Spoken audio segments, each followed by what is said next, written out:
Are you ready for some Monopoly questions that would give you the luxury of your lifetimes? If you're ready, then it's time to play.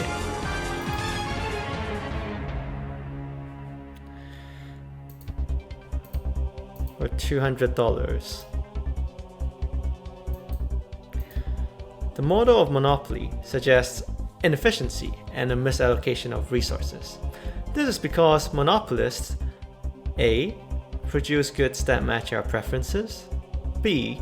Use their profits to finance invention or innovation, C. Charges higher prices than in competitive markets, or D. Experiences economies of scale due to high output. So I shall give you 20 seconds. It's supposed to be $200, so shouldn't be too tricky, hopefully.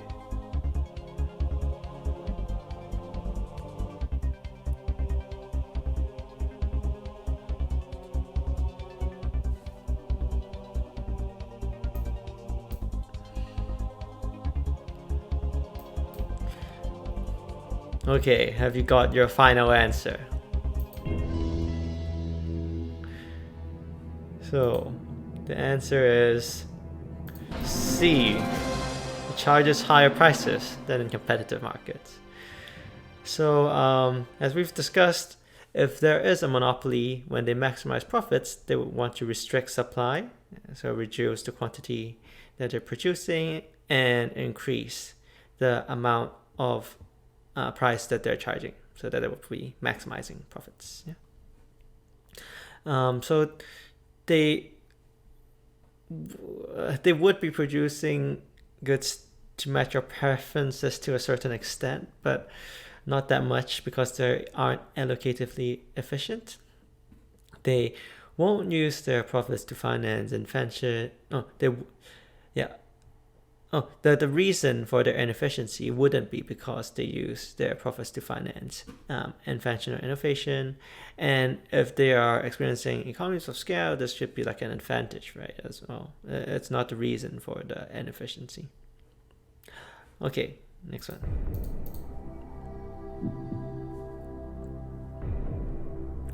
For $2,000. Monopoly can provide an example of market failure, as firms with monopoly power tend to A. Produce a higher output than a competitive market, B. Have no incentive to meet consumer demands, C. Produce a lower output than a competitive market, or D. Always charge high prices and earn high profits.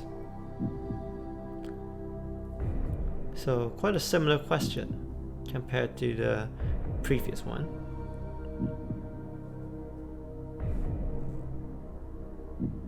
But then the choices are a bit different.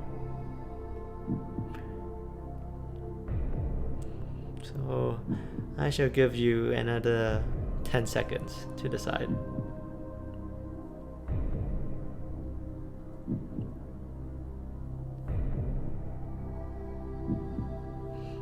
Okay, are you ready? Have you got the correct answer? So it should be C, produce a lower output than a competitive market. So very similar to the previous question.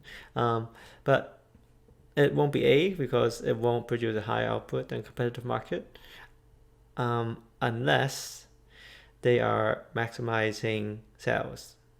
Yeah.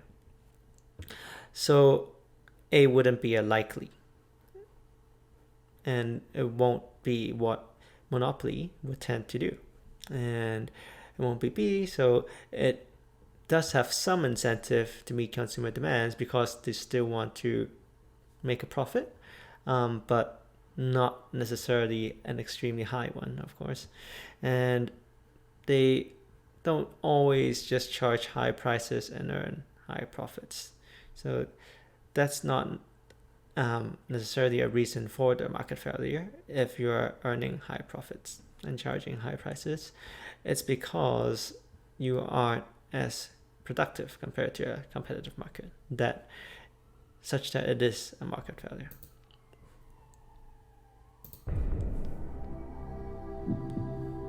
Okay, for $16,000. By the way, these are like safe points. So supposedly, if you fail, you would still get 16,000. But I shall give you $16,000 worth of internet money, or Dogecoin. Actually, Dogecoin might probably be expensive, but anyway. So what are the profits maximized for the two travel markets? So we can see here there's two diagrams. The MC is a bit different here, but actually this question is more geared towards price discrimination rather than monopoly, even though we can use our profit maximization knowledge to solve this question. So have a think about where firms normally maximizes profits, even though MC is like horizontal, because this is the travel industry. So any ideas? I'll give you 5 more seconds. 5, 4, 3, 2, 1. Final answer. If you got the right one. So it's A. So as we can see in this diagram, MC equals MR here, right? So for peak travel, we want to produce at OV, which is there. And then MC equals MR for off-peak travel here. So for off-peak travel, we want to produce at OX to maximize profits.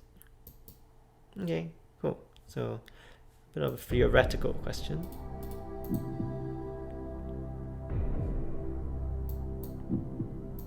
Okay, $64,000. Which statement below is true?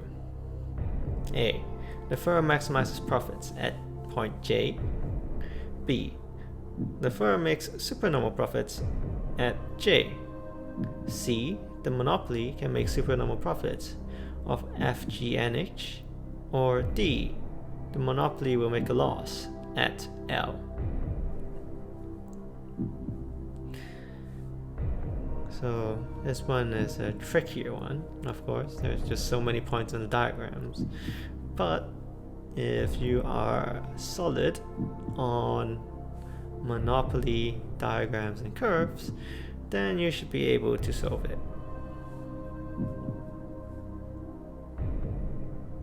So remember, first you want to figure out where to maximize profits, and also for that quantity, if we do a straight line, vertical line on that particular quantity, you will be able to find the price the firm is charging and also the cost of producing each unit for that quantity with the AC curve.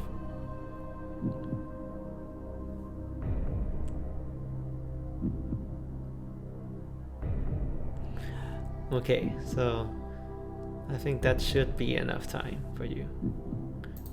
Let's see if you've got the correct answer. So it's C. Monopoly can make supernormal profits of FGNH. So let me explain why.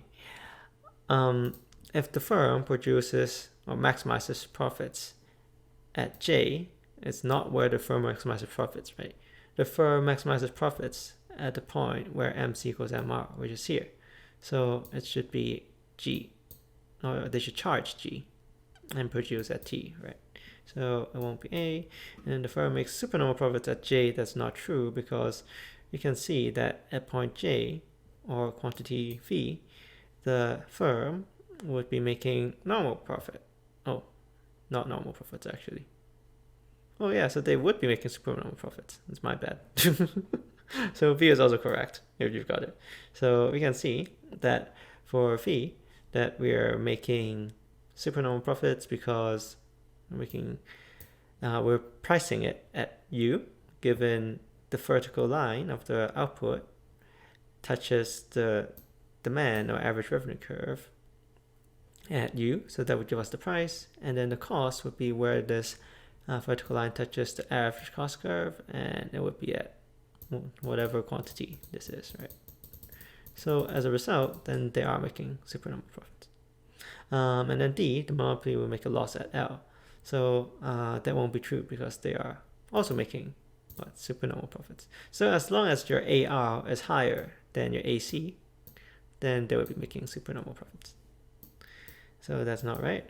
And then C would be correct as well, because when they maximize profits, they would make the area of FGNH. So if they maximize profits here and produce at quantity T, they would be, oh, actually this is not true.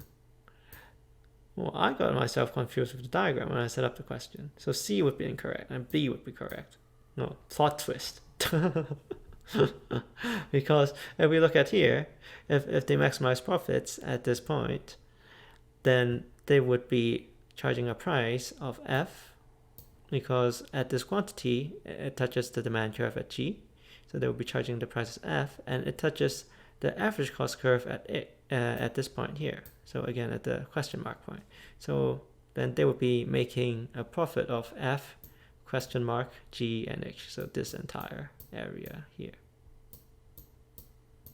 So in that case, again, it won't be F, G, and H. Then it would be B. Okay, next one.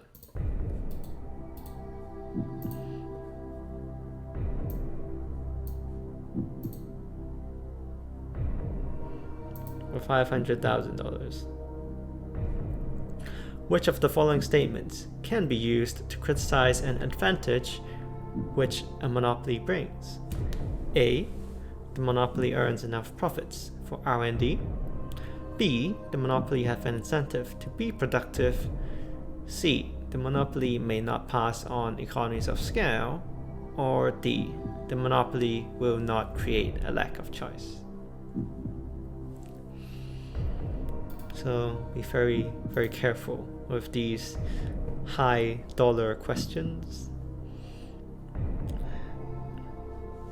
So which of them can be used to criticize an advantage, right? It's not which of them is an advantage.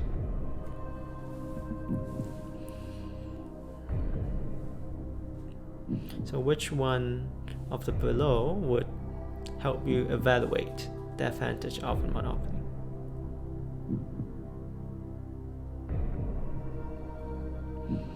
Okay, so I believe you would have the answer now.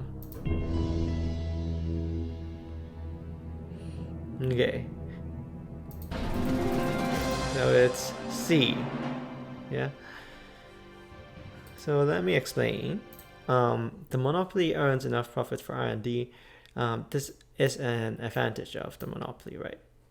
Potentially, they might earn enough profits to innovate and create new products, so it wouldn't be a criticism. The monopoly have an incentive to be productive. So this is not true, this statement, because most likely they might not have an incentive since they're the only company in the industry. But being productive isn't an advantage of the monopoly. So therefore, this wouldn't be a criticism of an advantage for the monopoly. The monopoly will not create a lack of choice. Yeah, similar reasoning. So the monopoly actually will create a lack of choice, right? That's like the disadvantage that it has. It's not a criticism of the advantage. So therefore it would be C, because monopolies, even though they do experience economies of scale, so they can produce in large quantities and therefore have cost savings, they might not actually reduce the price of their products, even though they are experiencing economies of scale, or even though they are reducing their costs. Okay, final question. for $1 million.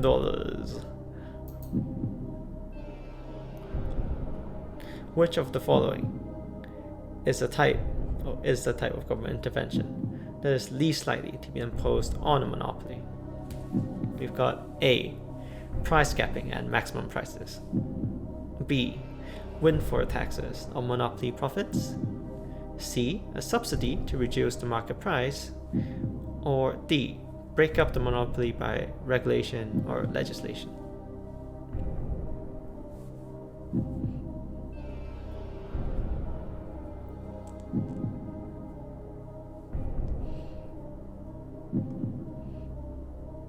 Such suspenseful music. So, have you made up your mind?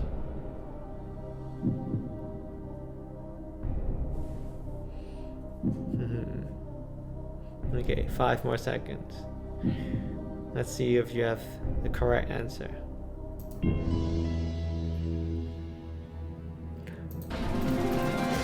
It's C. So this one actually might be too easy for you because you've got C is kind of like the only odd one out, right? Price capping and maximum prices is a type of government intervention to tame the monopoly, because monopolies tend to charge regularly high prices, right, to increase their profits.